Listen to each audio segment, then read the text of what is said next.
It was more than 10 years ago, when I was working in Singapore.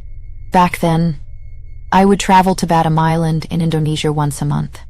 Because I had to work on Saturdays, I would finish my shift, take the ferry straight to Bedtime, spend the night there, and return to Singapore on Sunday to stay at a friend's place before heading back to work on Monday. This routine went on for 3 years. One time, I took the last ferry back from Bedtime to Singapore. I had planned to meet some friends in Geelong. I was riding my motorcycle, but I must have been too exhausted, because before I realized it, I had ridden all the way toward the factory in Jurong. By the time I came to my senses, I was almost at the company. Since it was already late and heading to Geelong from there would take too long, and it was already 11 at night, I decided to just sleep at the office. When I entered the building, the security guard looked surprised and asked why I was there. I told him it was too late to head back to Johor, so I would rest here instead. The sleeping area at the company was a converted shipping container. As soon as I reached the resting spot, I noticed 3 yellow tail muslims pasted on the wall. At first I didn't think much of it. I figured ghosts and that sort of thing would never happen to me. I quickly took a shower, changed my clothes, and read a book for about half an hour. When I checked the clock and saw it was almost midnight, I decided to go to sleep. Being alone in the office at night made me a little uneasy, so I turned off one light and left the other one on, thinking the glow would help me feel safer. But just as I closed my eyes, I heard a strange sound. It was hard to describe. At first I thought the security guard was playing a prank on me, but then I remembered we weren't that close, and he probably wouldn't joke around like that. Right after I had that thought, I heard what sounded like wooden clogs stepping on the floor. The footsteps were coming toward me, getting closer and closer, until they stopped right beside my bed. I was terrified. I kept my eyes tightly shut, too scared to look, afraid that if I opened them I would see something I shouldn't, something staring straight at me, right in my face. In my panic, I began silently chanting Buddhist mantras, but before they could have any effect, whatever it was affected me first. It was like counting sheep. Without realizing it, I fell asleep. The next morning when I woke up, I thought about the terrifying feeling from the night before and felt relieved that nothing had actually happened. I thought I had dodged a bullet. Later that same week, I heard that the boss's wife had been having a recurring nightmare. She said she kept dreaming that beneath the container where I had slept, a woman was buried. I don't know if there really was a woman buried there, and I don't know if her dream had anything to do with what I experienced that night. But after that incident, I never dared to sleep at the company alone again. Ever since I was a child, I've experienced things that can't be explained. I often see strange things. Sometimes, when I go to unfamiliar places, I encounter frightening occurrences. One of those happened during my elementary school graduation trip in Yulnan. It was the first day of the trip. We arrived at the hotel in the evening. There were a lot of people, and many were waiting for the elevator. The teacher told those of us staying on the lower floors to take the stairs, splitting into 2 groups, while the students on higher floors could use the elevator. Since I was assigned to a lower floor, I took the stairs. The teacher instructed us to go up one by one, waiting until the person ahead had gone a certain distance before following. When it was my turn, I walked up the stairs alone. At one of the landings, I paused to rest for a moment. While I was resting, the lights suddenly flickered. I thought it was just a bad connection. Then, from the bottom of the stairs, I heard the sound of a bell. I assumed it was some decoration hanging from a classmate's luggage and that the person behind me was coming up. So I quickly grabbed my suitcase and continued upward so I wouldn't block the way. But I hadn't gone far when the bell sound from below grew louder and closer. That classmate was climbing way too fast. Feeling uneasy, I leaned over the railing and looked down. What I saw was a small, unnaturally pale hand gripping the handrail, steadily moving upward. I realized it was probably something unnatural.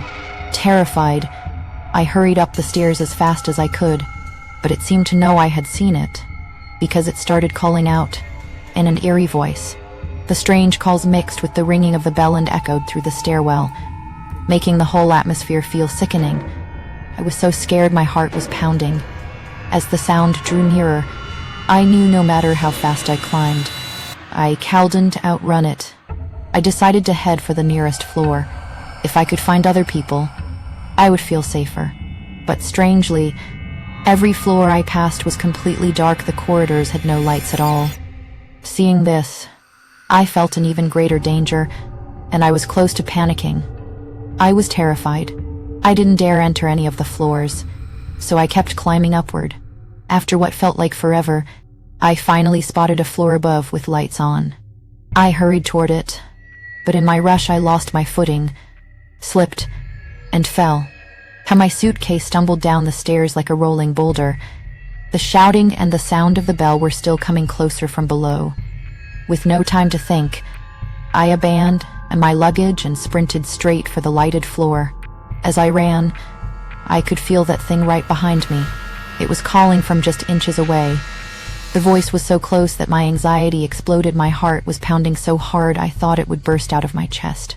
I finally reached the lit floor and dashed into the corridor. The moment I stepped into the bright hallway, the shouting and the bell sounds vanished instantly. Only then, trembling with a mix of fear and curiosity, did I slowly turn back to look at the stairwell. Thankfully, there was nothing there. Whatever it was had gone. My nerves calmed a little, and once I felt it was safe, I cautiously went back down to retrieve my suitcase. Just then I heard several classmates coming up the stairs, so I quickly grabbed my luggage and headed to our assigned room. When I walked in, my roommate was already there. He took one look at my pale face and asked what had happened.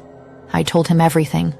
After listening, he said I had probably misheard it. It was just my imagination. Later, the teacher announced that everyone should drop off their luggage and gather in the lobby downstairs. My roommate and I left our things and headed down the stairs. On the way, we passed a few students from other classes who were carrying their luggage up. I overheard them talking. "Did you hear bells ringing in the stairwell just now?" And someone even called me. Hearing their conversation sent chills down my spine. So it wasn't my imagination after all. I told my roommate what I had just heard, and only then did he start to look uneasy. That night, neither of us could sleep. We were both too scared. We stayed awake until the early hours, talking to keep ourselves company. In the middle of our conversation, we suddenly heard a knock at the door.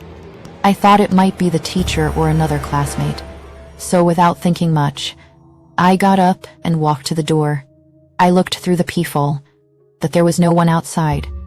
I figured it was probably some bored student from another room playing a prank. Just as I turned back toward the bed, the knocking came again. My roommate was clearly frightened, but I still believed it was just a prank. Whoever it was must have hidden when they heard my footsteps. To avoid letting them know I was at the door, I lay down flat on the floor and peered under the gap beneath it. The hallway outside was completely empty. Right then, while I was still looking at the empty space, the knocking sounded again. I stared at the vacant doorway as the knocks continued. I quickly stood up, ran back to the peephole, and saw nothing. Finally, I flung the door open and rushed into the corridor to check. Still no one. The whole situation gave me goosebumps. I hurried back inside, slammed the door shut, and huddled together with my roommate until dawn, when we finally felt safe enough to fall asleep. Later, I heard from other classmates that some of them had also experienced strange things that night. Some people might think my encounter was just imagination, but I still believe there was something not quite right about that hotel. This happened shortly after I finished my military service. Back then I was feeling a bit bored, so I rode my motorcycle to Yelnanastiku to visit a friend. It was almost 10 at night when I said goodbye and started heading back to Nantu. I was riding slowly when fatigue set, and in my stomach began to growl. I thought how nice it would be if I could find somewhere to rest, eat something, and then continue. But I was in the middle of nowhere, no villages, no shops, not even another soul in sight. Just as I was wondering where I could ride to reach a busier area, I noticed bright lights ahead by the side of the deserted road. They were red lanterns, flickering, One hung at the entrance of a small shop. The lanterns looked so unusual that they left a deep impression on me. I rode closer. Warm yellow light glowed faintly from the shop windows, and white wisps of steam from food drifted slowly out. I felt incredibly lucky to have found a place to eat without having to reach town. I parked my motorcycle and walked inside. There were only 3 or 4 customers scattered around. I was surprised that a shop in such a remote spot still had any business at all. I glanced at the menu. They served noodles and side dishes. I ordered a bowl of noodles and some shao kai from the owner. I paid exactly $100. The owner gave a slight nod, letting me know he heard my order. I casually picked a seat and sat down. The moment I settled in, I noticed the other customers in the shop staring at me intently. It felt a little uncomfortable, but I kept observing the place. After a quick glance around, I spotted something strange. Although the lighting inside was a warm yellow, the owner cooking at the stove and all the customers looked gray and washed out, their colors unnatural, like an old television with bad hue. Even weirder, everyone in the shop had the same blank, expressionless face. Just as I was starting to feel the odd atmosphere, the owner brought over my noodles and shao kai. I was about to dig in when I realized the food also looked gray and dull. Everything felt wrong, but I still took a bite. The moment the steaming as hot noodles touched my tongue, I froze. They were ice cold, and the taste was like soap. I immediately spat everything out. Realizing I'd stumbled into something bizarre, I quickly pulled out my wallet and walked up to the owner to pay and leave. I handed him $100 bill. He looked at the money in my hand, and his previously blank face shifted into one of suspicion. Then he raised his head and stared straight at me. That look sent a wave of inexplicable fear through me. Goosebumps erupted all over my body. Terrified, I dropped the money on the counter and bolted out of the shop. I jumped on my scooter and sped away. When I got home, I kept thinking how eerie that place was. Maybe I was just too tired and my senses were playing tricks on me, making me paranoid. The owner probably thought I was some kind of weirdo. A few days later, I went to DU to visit my university classmate and deliberately took a detour past that street to check. Strangely, no matter how hard I looked, I couldn't find the shop with the red lanterns. It had simply vanished. The whole experience left me stunned and deeply afraid. As time passed, I gradually pushed the incident to the back of my mind. Then, not long ago, around 2 or 3 in the morning, I was driving back to Nantou from another county and somehow ended up on that same road again. While I was stopped at a traffic light, I spotted it in the distance ahead, familiar red lanterns flickering in the dark. It was August 2017. I had been working in Taipei when I suddenly received devastating news from home. My father had passed away. After his death, I moved back to Taichung to live with my mother so I could take care of her. I had originally left for Taipei because jobs were hard to find in Taichung. Now I was back in the place where I grew up, starting over from scratch. Education was strong, so job applications kept going nowhere. After more than a month of searching, I still hadn't found anything, so I took the first available position I could get: building management and security. The company saw me as fresh meat for the night shift. On my first day, they loaded me with instructions, but I adapted quickly. The building I was assigned to had more than 20 floors. I had to patrol twice a night, once at 11 o'clock and again at 4 in the morning. The route started from the central courtyard to the swimming pool, then the public areas on the second floor. After that I went up to the water tank room on the top floor to clock in, then took the stairs down, checking and clocking in at the front and rear emergency exits on each level until I finally returned to the ground floor. I'd been doing this for about a month when I started noticing something strange. Every time I passed the 9th floor during patrol, I felt an oppressive, heavy atmosphere. I wasn't sure if it was poor air circulation or something else, but there was an indescribable pressure in the air. What made it even weirder was that despite this heavy feeling, the only windows that remained tightly closed and especially dirty were the ones lining both sides of the 9th floor corridor. Before every shift, I would mention it to the cleaning uncle and ask him to clean those windows. But every time I brought it up, He would barely respond, and sometimes he'd even tell me not to worry about it.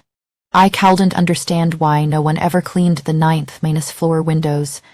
One day, bothered by it, I asked the manager directly why the 9th windows were always so filthy. The moment he heard the question, he said, "Haven't you heard about what happened there?"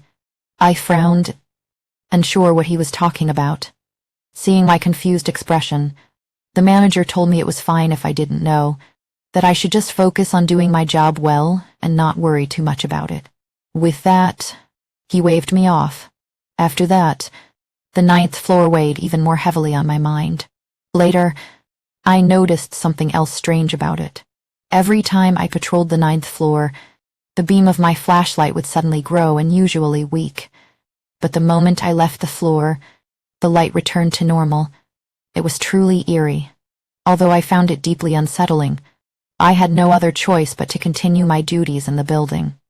This went on until the night of the Mid-Mine Sodom Festival.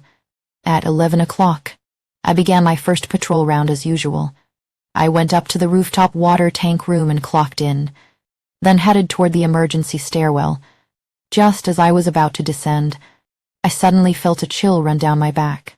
My scalp tingled sharply, as if it'd been shocked. I stopped and glanced around, but nothing seemed out of place. I told myself I was overthinking it and continued down the stairs, checking and clocking in on every floor. However, when I reached the 19th floor, that same heavy, oppressive feeling I only ever experienced on the 9th floor suddenly appeared.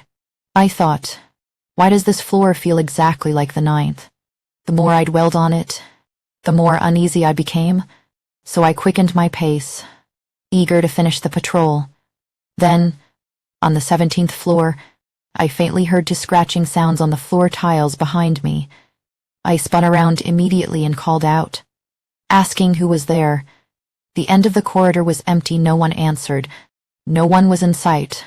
Seeing no one, I continued down to the 16th checkpoint. The moment I arrived on the 16th floor, the scratching sound on the tiles returned. I kept telling myself it must just be someone from the building, so I ignored it and kept going.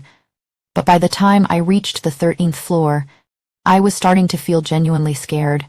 Every time I stopped at a checkpoint, the scratching sound would appear right behind me, and its rhythm seemed to be getting faster and faster.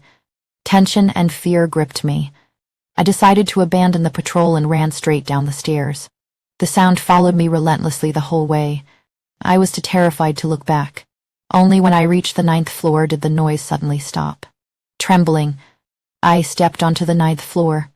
As I walked to the middle of the corridor, I heard someone behind me call my name. I whipped my head around on reflex, but once again, there was no one there. Sometimes, seeing nothing at all is even more frightening than seeing something. I quickly turned my gaze forward again and looked toward the windows at the end of the corridor. They were still as filthy as ever, but this time, the glass seemed strangely hazy.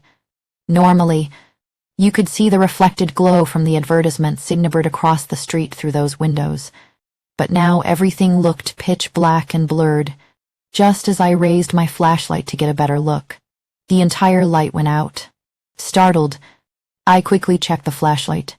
While I was examining it, I suddenly felt a fuzzy, hairy sensation on my face, like a thick clump of wool stuck to my skin. It was deeply uncomfortable. I kept frantically brushing at my face, trying to get rid of the feeling. In the middle of my panicked brushing, a woman's piercing scream suddenly erupted from the direction of the windows.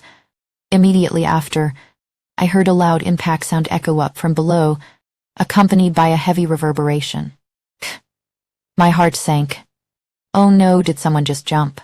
I grabbed my walkie-talkie and tried to call the others at the front desk, but it had gone completely dead. I rushed into the elevator and went straight down to the first floor, then hurried out to the street directly below the 9th floor windows. But there was nothing there. Though the situation was terrifying, I was also relieved that no one had actually fallen. Back at the front desk, I began reviewing the security footage, desperate to understand what I had just experienced. On the 9th floor camera feed, The screen suddenly went completely black starting at 11:24 p.m. roughly the exact moment I had stepped onto the 9th floor. Later, I also noticed that the Buddha pendant I had been wearing around my neck all day had changed from its original green color to a dull black and shade. That night, I finished my shift in a state of constant fear. The next morning, when the secretary arrived for work, I told her I was struggling with how to write up the handover log because I didn't know how to record what had happened. I recounted the entire incident to her. Her face grew very grave as she listened.